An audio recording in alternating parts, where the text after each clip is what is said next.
So this week we look at one of the most interesting topics in psychology of cultural diversity, and it's the intersection of culture and language and how it forms us and makes us who we are, and it informs our opinions about the world and how we prioritize things in our lives, etc. And I want to give a couple of small examples. One goes back to the 1850s, actually, and there was an anthropologist named Franz Boas who was studying the Inuit native population in Canada and Alaska and the Arctic Circle. And he found that in recording language that they actually had more than 50 different distinctive words for snow.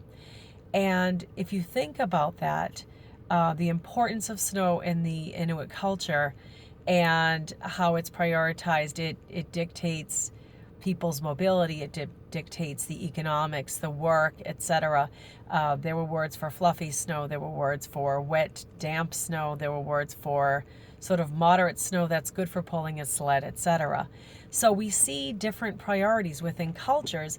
If you were living in a culture like the Inuit culture, then having so many words for snow, it would give you a frame of reference and highlight the importance of the weather and of the weather conditions for various activities of daily living, whether it's work, school, how your family is going to interact when they're going to hunt or prepare food, etc.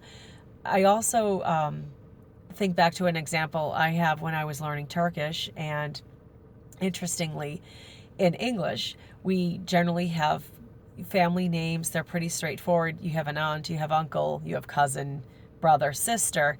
Those terms don't necessarily distinguish a person's rank in the family or situate them perfectly in a family tree. We might say somebody's an aunt, and it could be your mother's sister, it could be your uncle's wife, it could be your father's sister, it could be your father's brother's wife.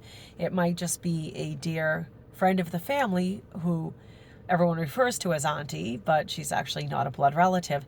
In Turkish, there are actually multiple words. So there's actually aunt, your father's brother's wife, or your father's brother's younger brother's wife, or your mother's sister, or there's also another aunt type word that would be a term of endearment for a neighbor for whom you have affection, or an old friend of the family, etc., for whom you have some level of affection. Also in Turkish language, they had very specific words for older brother, older sister, younger sister, even the wife or husband of your sibling, whether it was your younger brother's wife or your older brother's wife or your younger sister's husband or older sister's husband. And embedded in that culturally is the rank of the family member. So if somebody tells you to do something and it's your older brother's wife, you perhaps better listen, versus maybe your younger brother's wife, where you'll say, well, I'll get around to it, etc.